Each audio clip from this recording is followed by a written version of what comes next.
오늘 설교를 시작하겠습니다. 우리들 마음속에 저렇게 화면처럼 공통된 그림자가 있습니다. 바로 내일에 대한 걱정입니다. 아침에 눈을 뜨면 오늘은 뭐 할까 하고 걱정도 하죠. 또 밤이 되면 내일은 어떻게 살아야 할까라고 잠을 설칩니다.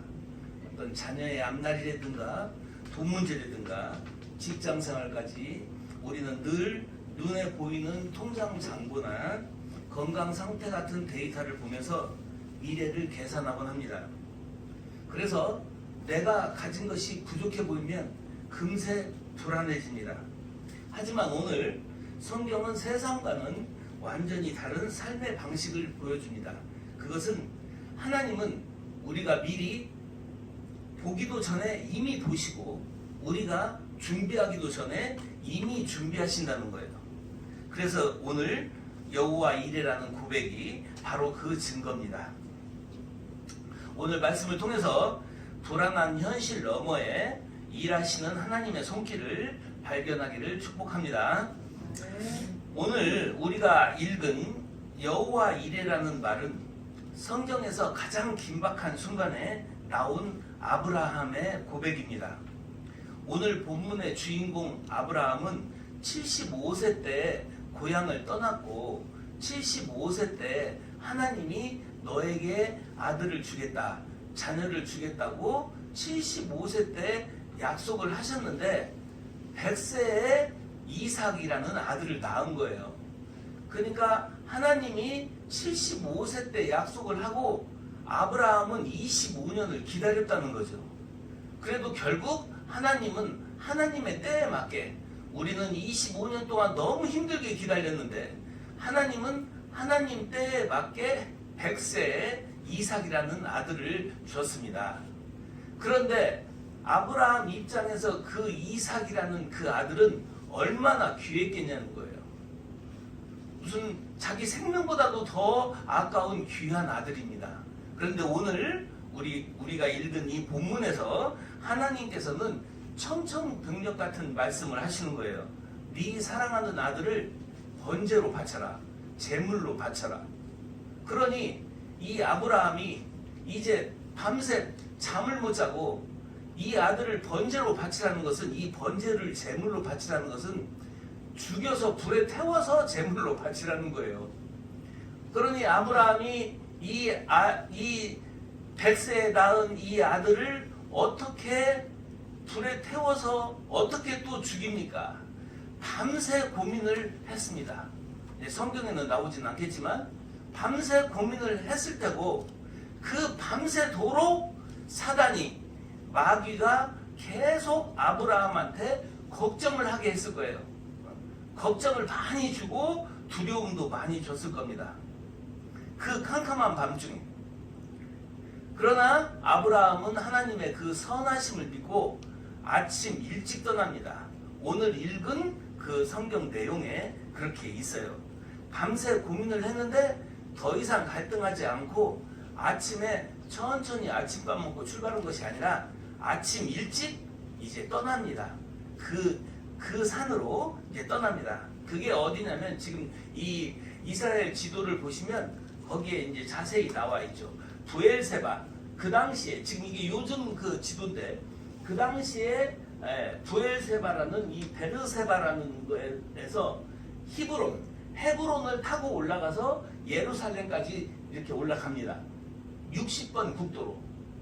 그 당시에 그 올라간 길과 지금 길이 거의 같다고 그래요. 그러니까 지금 여기 보이는 60번 국도로 이삭을 데리고 3일 길을 걸어서 갑니다. 어느 주석에는 75km라고 그러고 어떤 주석에는 85km에서 90km 정도 된다고 하거든요. 3일 동안 이 이삭을 데리고 이제 이삭을 번제로 바치려고 3일 동안 걸어가면서, 이것도 성경에 나와 있지 않지만 그 3일 동안 무슨 생각을 아브라함은, 그 아버지 되는 아브라함은 무슨 생각을 했을까? 그래서 참 많은 갈등도 했고 많이도 힘들었을 겁니다. 그래서 결국 3일 만에 이 모리아산에 도착을 한 겁니다. 이제 아브라함 그 이삭이 얘기합니다. 아버지 번제할 어린 양은 어디 있나요? 하나님이 다 준비하신다. 내 아들아, 양은 하나님이 직접 준비하실 거란다. 양도 데리고 가지 않고 둘이서 산에 올라가서 이삭이 저렇게 물어봤을 때 아브라함의 마음은 또 얼마나 답답했겠습니까? 그런데 아브라함이 이제 칼을 들으려고 하는 그 순간에 하나님이 급하게 멈추시고 수풀에 걸린 순양 한 마리를 보여주신 거예요. 이 칼을 들려고 하는 그 순간에 아브라함아 아브라함아 하고 2번 하나님께서 급하게 부르십니다. 그리고 순양 한 마리를 하나님이 이제 보여주신 거예요. 그제서야 아브라함이 깨닫게 됩니다. 하나님은 내 아들을 뺏으려고 한 것이 아니라 나의 중심을 보기를 원했고, 하나님은 나보다도 앞서서 이미 재물을 준비하셨다는 사실입니다. 그 감격 속에 아브라함이 말한 고백이 여호와 이레입니다. 그렇다면 이 여호와 이레라는 고백 속에 담긴 구체적인 마음은 무엇일까요? 지금부터 3가지 은혜를 한번 나눠보겠습니다. 첫 번째, 여호와 이레는 진정한 의미는 하나님이 보고 계신다라는 뜻입니다.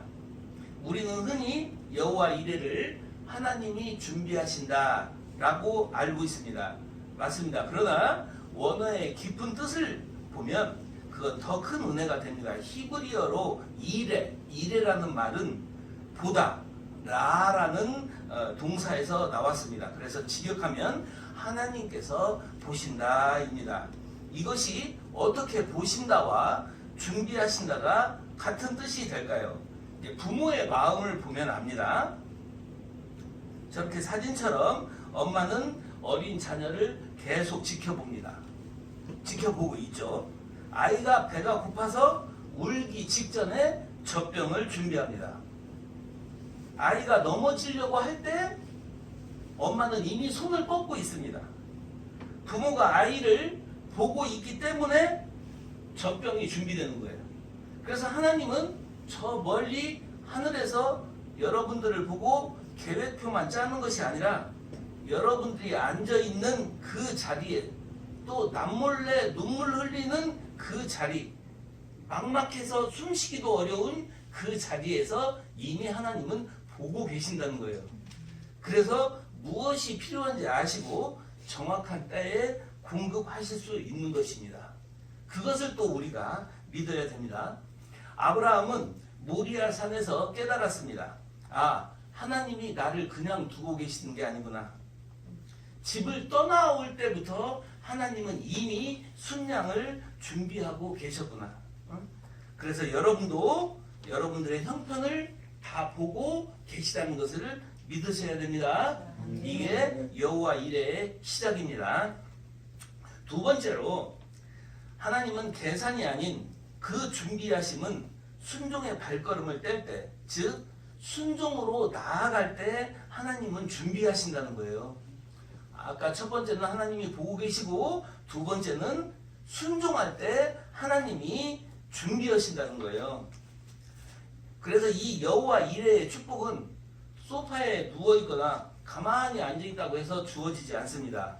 아브라함처럼 이렇게 이해할 수 없는 명령에 순종하고 3일 길을 걷고 칼을 든 그 순종의 절정에 이를 때 하나님이 준비하신다는 거예요.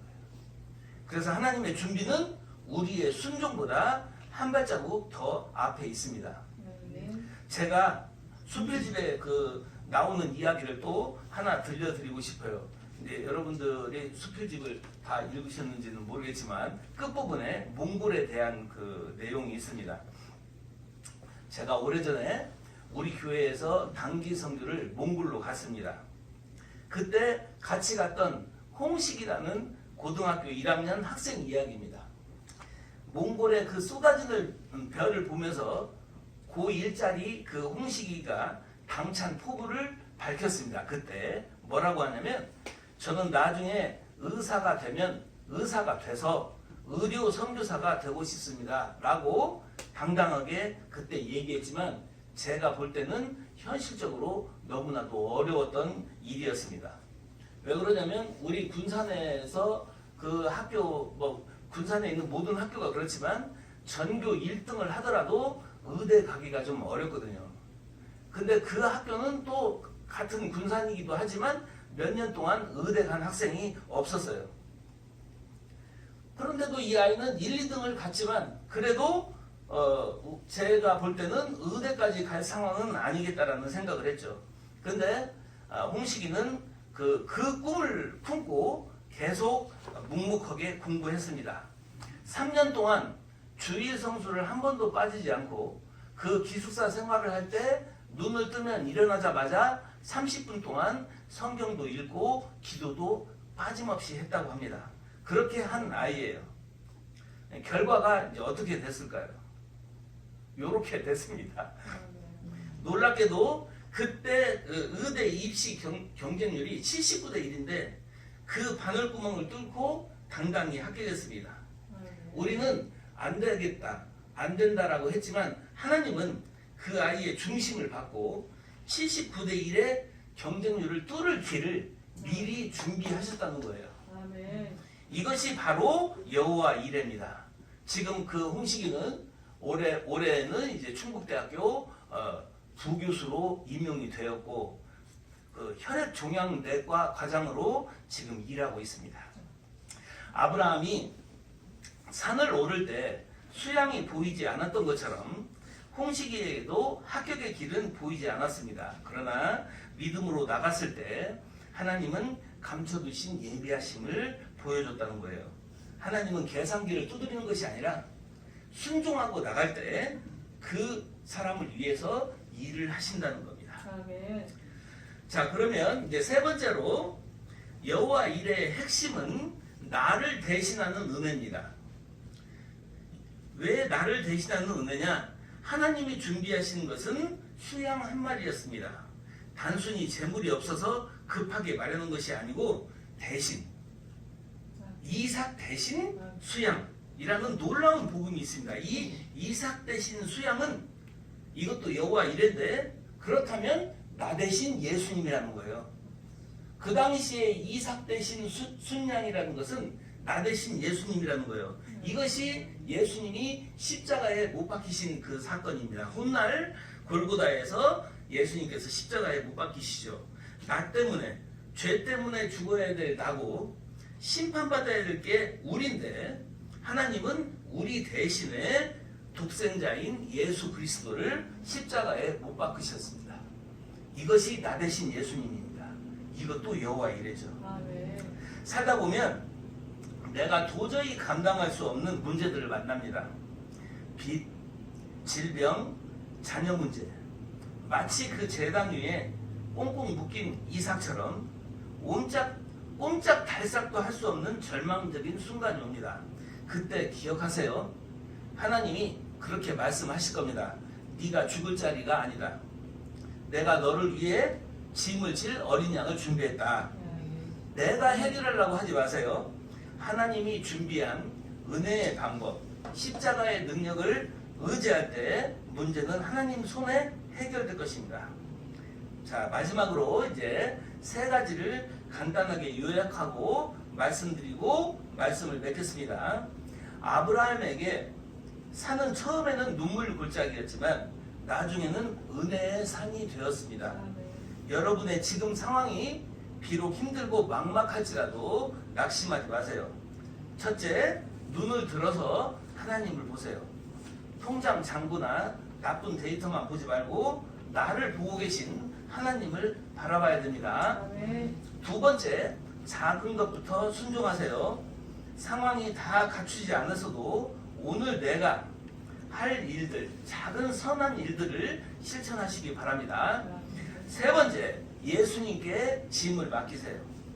내 무거운 짐을 하나님께 넘겨드리는 게 가장 확실한 방법입니다. 하나님은 이미 보셨고 이미 알고 계시고 이미 우리를 위해서 준비하고 계시는 믿음을 가지셔야 됩니다.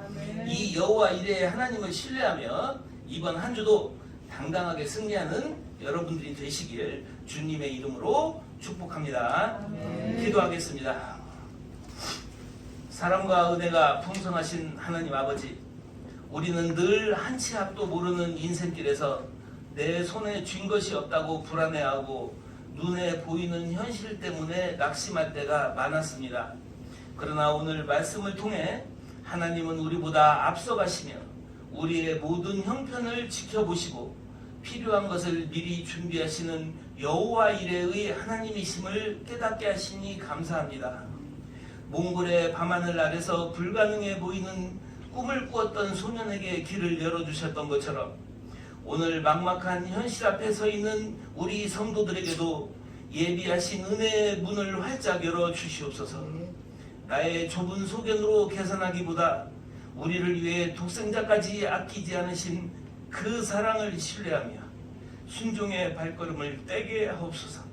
우리의 영원한 대속점을 되시며 우리의 모든 필요를 채우시는 예수 그리스도의 이름으로 기도드립니다. 아멘. 찬송가